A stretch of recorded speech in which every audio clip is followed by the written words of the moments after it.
as I told y'all, CHH is having a big resurgence, and I truly believe that there are 3 artists that reset or have reset Christian hip hop with the projects they dropped, and that is Magic and Bird and Paris Chariz.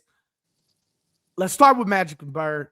Day, what are your thoughts on this project that they just dropped? They hit us with a 3-pack for 3 weeks, and I kind of was like, there's no real point for me to pay attention to the drop. Paid attention to the drop because I know who they are and I like what they do. What are your thoughts on this project? Man, it's just so much excitement and hype because of the theme of the project. Like, let's look at the theme. Like, we're talking old school wrestling. Yeah. There's promo cuts, skits all through the project. There's bars on top of bars of wrestling, wrestling references and just samples. There was a few samples, I believe. I'm not quite mistaken on if I heard of John Cena Thugonomics, the Dr. Thugonomics sample. I don't know. I'm trying to figure it out. My ear hasn't quite really locked in on that yet, but it's just all these things that really, just make you feel like a kid again, but also like, you realizing you're an adult because they giving grown adult bars too, with alongside the fact that we're living in nostalgia, we're living in the back then, but we're being big kids with this record. We're having fun. I think that was the initial idea of the first Magic and Bird record was just we do this for the kids. They even had a record called Kids that was one of the biggest bangers on that one. So I think they keeping that idea going with this theme. I'm looking at this cover right now, and I'm just thinking about all the hours that it took to put on that paint. The dedication, and, bro. Like the real dedication. Yeah. You could tell they locked in the character. Like, look at Andy, look at Wordsplayed. Like, they faces just showing, like, come on, brother, let's do this. Like, they probably were chest bumping each other. For them. Yeah, like they got like they looked at those shoulder pads. They put them shoulder pads on, and they spirited the role. And like, what was that group called? The Animal and Roll Warrior. Yes. Because I remember like the age I'm at and I remember when Snitsky and the other member, because I know one of those members passed away, but I remember that feeling of finding out about that tag team from watching real wrestling. And again, we kind of almost went viral for talking about their age. I don't want to bring up their age again, but we just gonna kind of say they in a different age range when it comes to the wrestling generation. So, for them to put a spotlight on their generation. Look at Andy Mineo, bro. He shaved the top, bro. Bro, that's another thing too. That's real dedication, bro. He gave himself the 3 Stooges. The 3 Stooges cut, bro. That's what I forgot. That's what I wasn't mentioning. Because I was listening to a song and I looked at the cover. You know how you actually tap your phone and the cover pop up. Like, dang, Andy cut his hair in the middle. He did. He really like how long he dedicated. Did he hide that? Like, did he cut that and then hide it with a hat, or just man? You just never know. Andy Mineo, bro, he probably didn't care. Hey, to be honest, he just kept playing with it. He really went full Tyler the Creator with that haircut, because Tyler the Creator did that with his last album. What was it called? Chromacopia, where he kind of, if you look at that album cover, he got a weird looking haircut, and he really sported this haircut for like months. Bro, that's all Drake, bro. The hearts and the you know what I'm saying, keeping the cut until the new project drop, or having the braids with all the barrettes in his head until the project drop. That's kind of Drake's thing, bro. You remember when Certified Lover Boy dropped and Drake had the heart for the whole time until the project dropped. But that wasn't outrageous. That was actually like a trend. That was actually like that was something that made people actually go run and get that. People was actually going. Yeah, that's the point. Yeah. Nobody's getting that Andy, bro. Nobody's getting Tyler the Creator. To the barbershop, bro. Yeah, nobody's like, hey, yo. Let me get that Family Matters cut. Let me get that Family Matters cut, man. Carl's Winslow, man. It's funny that you say that they brought the fun out of this. And that's exactly what I was thinking when I was listening to this project. They brought the fun back. And Andy Mineo, one of the things, he was one of the first people to be like, I'm not a Christian hip hop artist. I'm a creative, right? And you started seeing this. He made some of the best music videos in Christian hip hop. His creative direction, and towards the end when he was really trying to leave Reach Records, he just really started to put all his cards out on the table. And so we were seeing these great pieces of work being put together and meticulously paced together, but it's almost like He got to link up with Wordsplayed to have his Joker moment. He got to link up with Wordsplayed to be like, you know, why so serious? Like I got into rap for the sport of rap, and this entire project, you know, like I told y'all in the group chat, sounds like a rapping exercise. Like he got with his best friend and they started just throwing on beats like you used to back in the day, and truly just started having fun with these records, keeping the concept in the concept. But it really seems like they just got together and started having fun. And they had a point on the record where they were rapping back and forth like all the members of Bone Thugs and Harmony, and that was just a moment that speaks to your point where I'm like, these guys are literally in the booth just having fun. Just and they recorded the whole process, so we could go back and watch the documented footage of them in the studio just making noises just to reference tracks, you know, just to how we gonna start this beat, because Andy's producing it, he's in his production bag in the bid, so he's kind of picking different sounds that's gonna go on different beats, and they kind of building early reference tracks and rough draft tracks and stuff like that. Man, so it's just crazy about this. Chris, how do you feel about this project? You know, Andy Mineo pops out like this once every couple years where he just want to have fun with whatever series is, you know, whatever series he winds up dropping. If you're talking about cartoons, you know, if you're talking about the series where he was building projects from the ground up, I can't think of them. Neverland right now. Neverland, yeah. If you think about Neverland and different things like that, like that. The arrow, and the cloud, and all that. I mean, this is first off, Andy Mineo and Wordsplayed, they're always going to put together a banger of classics. I mean, you know, sonically, the music that they make together is always incredible. Andy Mineo, as it pertains to his creative mind and brain, there's always been a common denominator with Andy Mineo projects, and how his artistic mind takes you on a journey. And we can say this with both of them, with Magic and Bird, with the whole WWE theme, and the Warrior and Road Dogg. Like, it's all nostalgic, and it's incredible that they take you on this journey. When we talk about the first Magic, when we talk about the first Magic and Bird joint, that's, you know, the draft and the, you know, the basketball theme and everything like that. And then you get to this. I really appreciate how Andy Mineo doesn't minimize the actual picture that he's trying to paint, the actual event, the rollout, the event, and the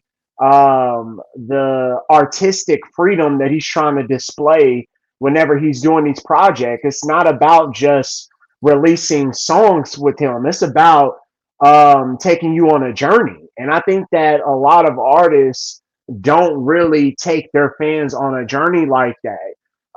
You should be feeling like that you're trying to present a movie to somebody, or a television show, or, you know what I'm saying? Like albums that make you feel like that, I feel like are legendary albums.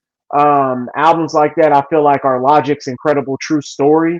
That whole album, front to back, takes you on a journey and a consistent theme throughout the entirety of the project. When you get projects like that, I just believe it's a beautiful art piece and a beautiful artwork.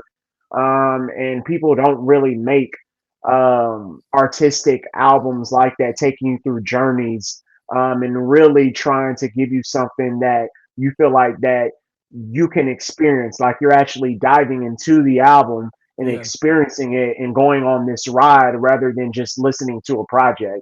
And I feel like the Andy Mineo has consistently hit on that throughout the years. The skits, him having fun and everything, like that's always been Andy Mineo and Wordsplayed. But you could tell, you know, down to the skits and them cutting promos. Bro, I don't understand how they were able to do this and just not have to do a million takes by laughing all the time. But you can tell that they kept the laughs. I'm sure they. It's crazy, bro. They was laughing at the Hispanic Puerto Rican woman. She's like, "Oh yeah, don't be laughing at me, man. You know what I'm talking about." And they just in the background busting out, cracking up. They kept them. I mean, this is them, man, and you know, they're incredibly talented, and I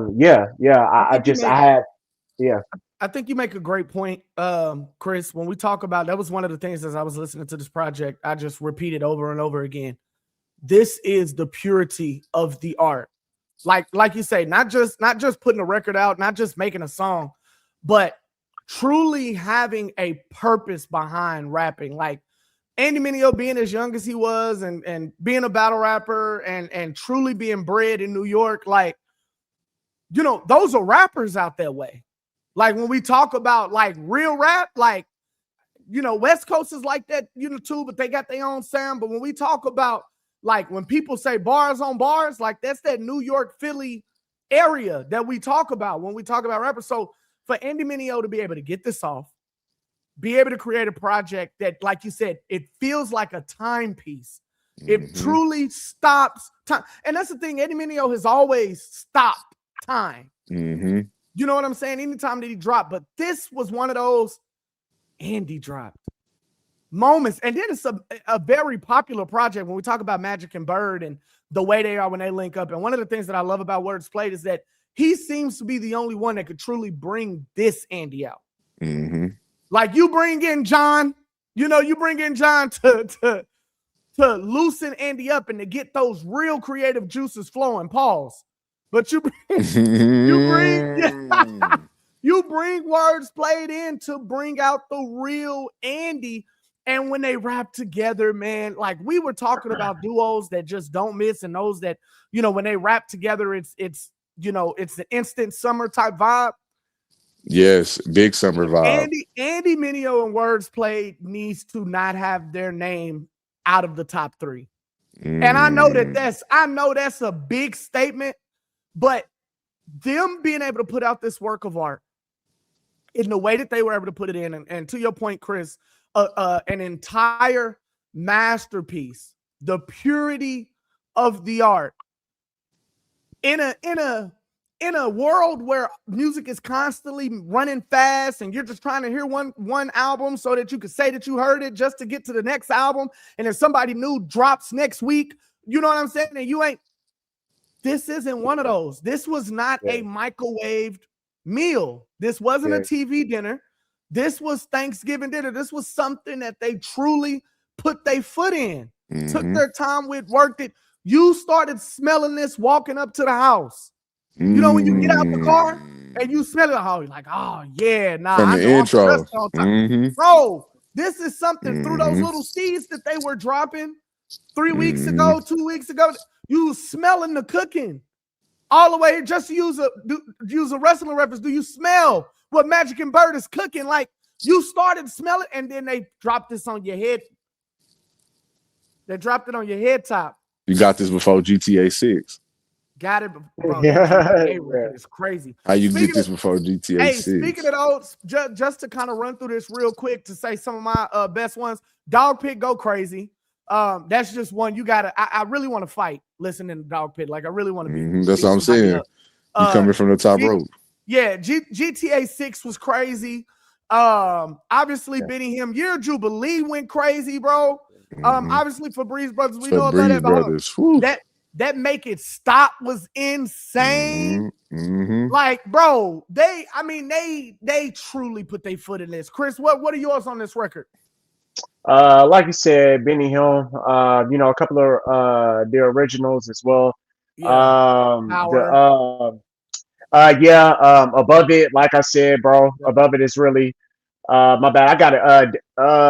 Dog Pit, and GTA 6, bro. I mean, honestly, like you talk about like a well-balanced, when you talk about a well-balanced project, bro, like like it gets no better than this, bro. And like you said, every couple tracks getting that break of a skit, well, now that's them bringing you back in and reminding you what this is about.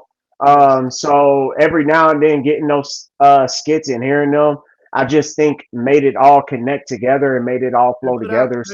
They put out one of them projects that you know, it was 20 songs. They really put out one of them old 2005 records. And, you know, they did a hell of a job. Dave, before we get off of this topic, what are your records off that album? Man, all of them. Because the reason why I say that is because compared to the first one was just such greatness in my eyes with listening to the records and thinking, how would this sound in the concert venue? Like, how would this sound at a live event? Because that's the next thing that comes to my mind. Is it going to be a tour from this? Is it going to be merch? Like, we come from that era where like there's a full rollout alongside the music when it comes to like merch, touring, like you say, memorabilia. Like the last album had like the basketball cards, you know, player edition. Are we gonna get like wrestling t-shirts? Are we gonna get a fake wrestling belt with this rollout? Like, what are we gonna get with this rollout? Like, that's more so what I'm thinking about when I listen to all these tracks. And you've always been like that. You've always been, because you like to truly live this. Like, you like to be engulfed in the moment. So because this music is our life. I remember where I was in life listening to Magic the Bird 1. I was in Tennessee. I was in college. I was going through a hard time in life, you know, going to class, I'm working a job overnight, going to class all day, morning, noon, and evening, up until the morning of my job, and then listening to Magic the Bird 1. Nobody can do it themselves. It won't work.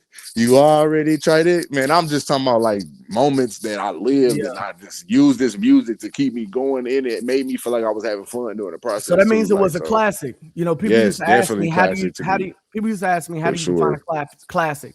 And classics are different for different people. I don't think classics are universal, but I always say classics are bodies of work or records that can take you back to a specific moment in time and you relive it through that song.